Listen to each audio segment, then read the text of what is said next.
ګرانو کتونکو السلام علیکم. نن د میدان ډیجیټل ټیم سره زه د پروفیسر محمد ابراهیم خان سره ناست یم. هغوی سره به خبرې اترې کوو په موجوده حالاتو باندې، بالخصوص د پاکستان او د افغانستان چې کوم ترمنځ تعلقات دي، کوم حالات دي، په هغې باندې. پروفیسر محمد ابراهیم خان صاحب د پیژنګلو سره تعارف محتاج نه ده.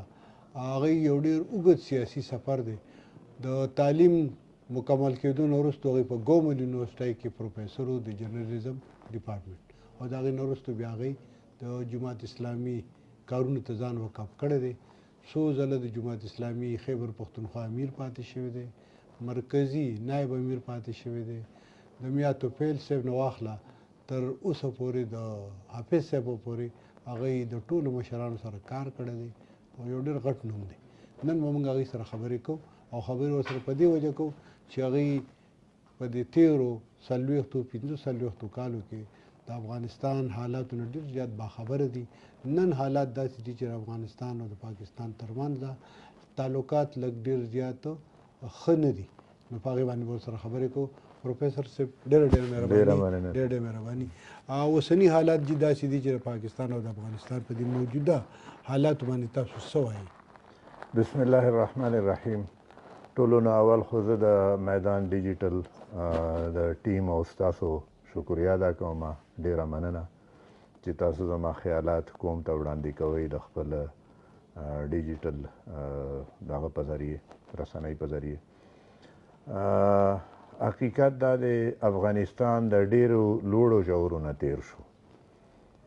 ډېر حالات دي په هغې کې اختلاف اتفاق د ډېرو خلکو په څه خبره به اتفاق وي، په څه به اختلاف وي. خو د امریکې د وتو نه پس د دې خبرې توقع وه چې د افغانستان او پاکستان تعلقات به ښه شي. خو ډېره بدقسمتي ده چې هغه څه ونه شو چې د هغه توقع وه، او حالاتو کې ښه والی رانغی، بلکې حالات خرابۍ طرف ته روان دي او مختلف عوامل دي په هغې کې. دا وخت دوه غټې خبرې، یو د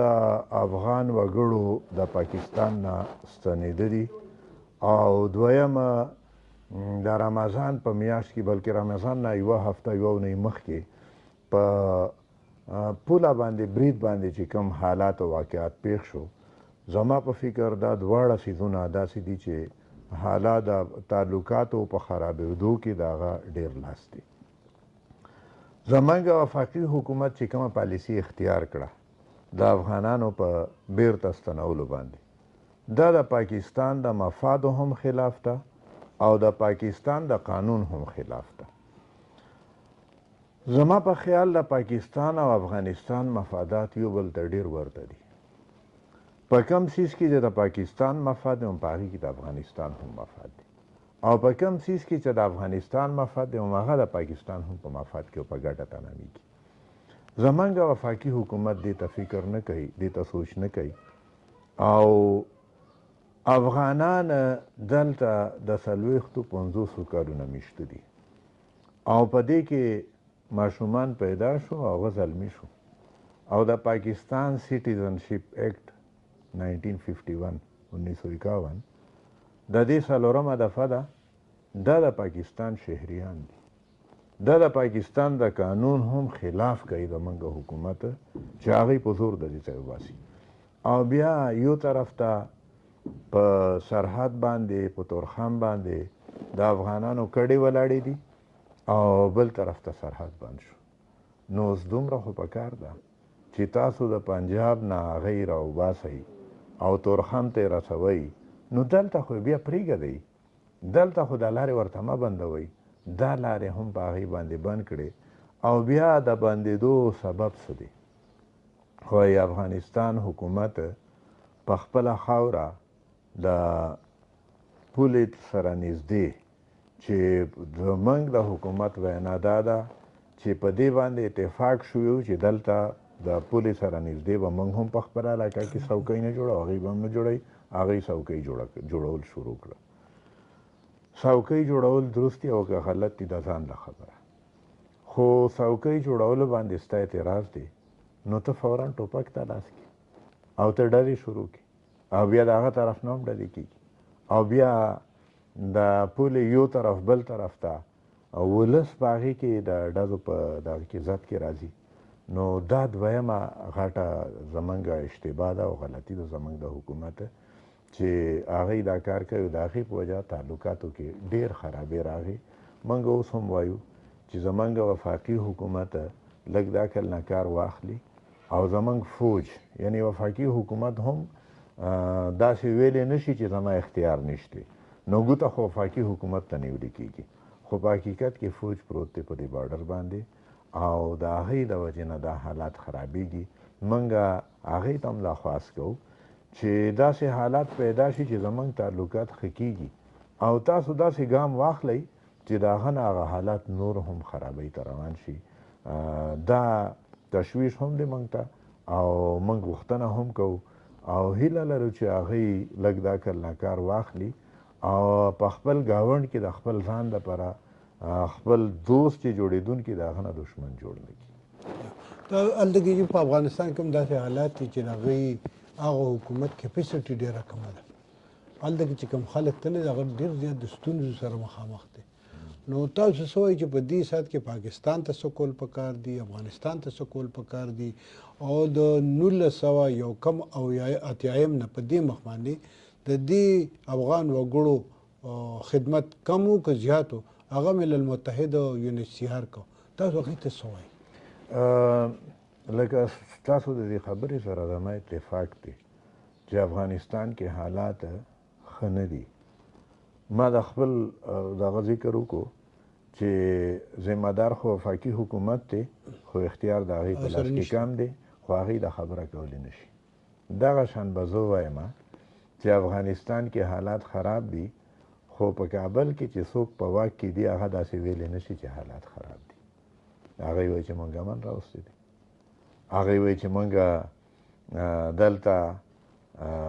اگر چې موږ د ستونزو سره مخامخ یو خو موږ مالي مشکلات حل کړي دي او دغه شان خبرې هغوی کوي دا ممکنه نه د حکومت لپاره چې هغه هر څه ومني هغه یوه خبره داسې کوي چې حوصله افزا وي د هغې د طرف نه هم دا خبره کېږي خو زمونږ حکومت د هغې په ستونزو کې زیاتې کوي چې هلته حالات مخکې نه خراب دي او ته لکونو افغانان د دې ځای نه نور عمر وباسي او بیا په بارډر باندې زمونږ دغه دا چینلونو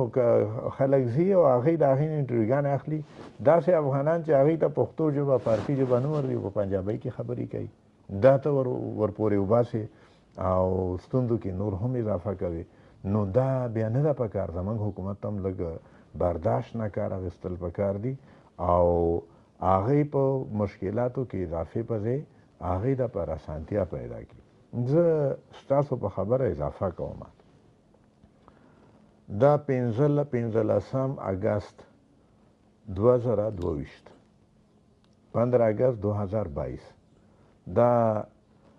راتلونکي 15 اگست باندې به 3 کاله پوره شي یوویشتم یې څلور کاله به شي او ایگزیکټلی ډېره مننه ستاسو د تصحیح 4 کاله به یې پوره شي 3 کاله یې شوي دي 4م کال هم 3.5 کالو نه اوښتې ده خبره 3.5 کالو ته 4م کال ته څو میاشتې پاتې دي او هغه تر اوسه پورې چا په رسمیت نه دي پېژندلي او هغې ته به مشکلات لیده دي او د هغې مشکلاتو په سبب پکار دا دی چې موږ د هغې سره څه تعاون وکړو موږ هم نه دي پېژندلي په رسمیت چین او روس د هغې سره معاهدې کوي خو چین او روس هم په رسمیت یې نه پېژني ولې دا ټوله دنیا امریکې ته ګوري یعنی دا وخت امریکې سره اتفاق او اختلاف په خپل ځای خو امریکا دا وخت ډیفیکټو ورلډ لیډر دی د دنیا قیادت لا د امریکې په لاس کې دی په کومه ورځ چې امریکې تسلیم کو په رسمیت یې وپېژندل ټوله دنیا به مخه ورځي په ملل متحد کې به هم د هغې لپاره څوکۍ خالي وي په هر بین المللي سازمان کې د هغې څوکۍ به بالکل د هغې دپاره تیاره خو چې تر څو امریکې په رسمیت نه دي پېژندلي هغه به یې نه پېژني. اوس په ځای د دې چې موږ امریکې سره د خبره وکړو لار دې ته برابره کړو چې د دې مشکل حل شي موږ امریکا چې د دې خلاف خبره کوي موږ د امریکې په خوا کې ودرېږو. دا د امریکې هم مفاد نه دی امریکې ته هم په د دې نه به نقصان رسي خو زموږ په مفاد کې هم نه ده. موږ ته خپل مفاد ته کتل پکار دي. نو دې سره بالکل اتفاق دی چې هلته مشکلات دي او د هغې مشکلاتو په لیدو موږ ته پکار دي چې موږ د هغې سره نور هم همدردي وي او هغې په مشکلاتو کې د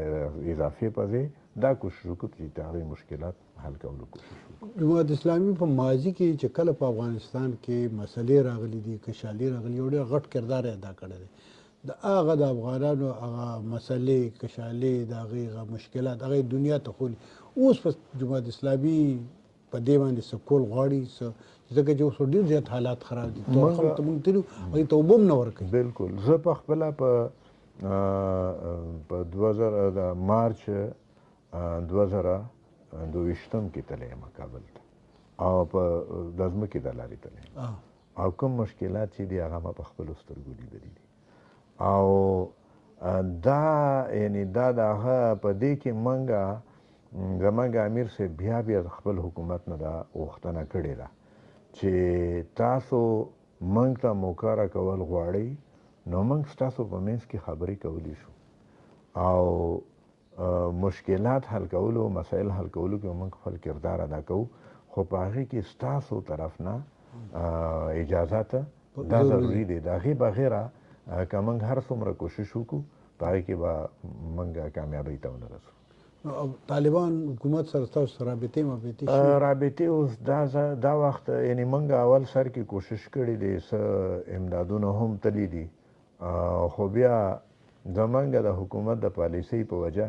په هغې کې بیا رکاوټونه راغلي دي او موږ خپل کار هم ډېر داسې په نه دی جاري ساتلی.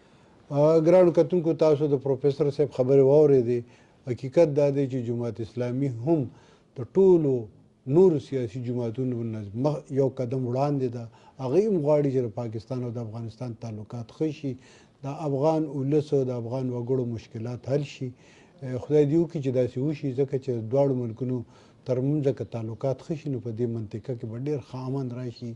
زه ستاسو نه اجازت غواړم د میدان د ډیجیټل ټیم اظهر علي او اسد صابري سره شمیم شاهد پېښور.